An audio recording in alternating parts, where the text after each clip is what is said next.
Un homme se promenait dans les jungles d'Afrique, un lieu où la nature est à la fois magnifique et sauvage. Les arbres étaient si hauts et denses qu'ils bloquaient presque tout le soleil, et l'air était rempli des chants mélodieux des oiseaux et des parfums exquis des fleurs. Absorbé par la beauté du paysage, il fut soudain distrait par un bruit croissant, un bruit de course rapide. Se retournant, il aperçut un lion immense à la musculature puissante et affamée, fonçant vers lui à une vitesse incroyable. Dans un instinct de survie, l'homme se mit à courir aussi vite qu'il le pouvait, mais le lion continuait de le pourchasser. C'est alors qu'il aperçut un vieux puits. Dans un geste désespéré, il sauta dedans, attrapant au passage une corde pour ralentir sa chute.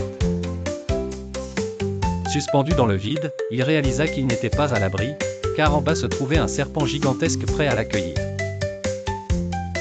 Comme s'il n'avait pas assez de soucis, il remarqua alors deux souris, l'une noire et l'autre blanche, rongeant la corde à tour de rôle. Habité par la panique, il se balançait frénétiquement pour les faire fuir. Cependant, ce mouvement le fit entrer en collision avec les parois du puits, et il sentit soudain quelque chose de collant sur son coude. C'était du miel déposé là par des abeilles des montagnes.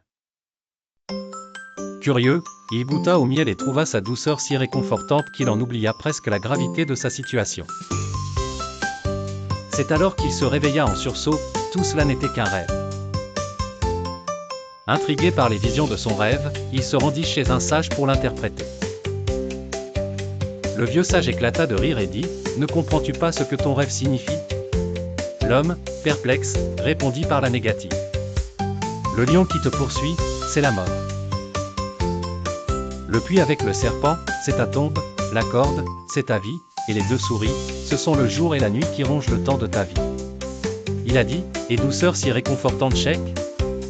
Il a dit : « Le monde est si doux, je t'ai fait oublier qu'il y a la mort et le jugement derrière toi. »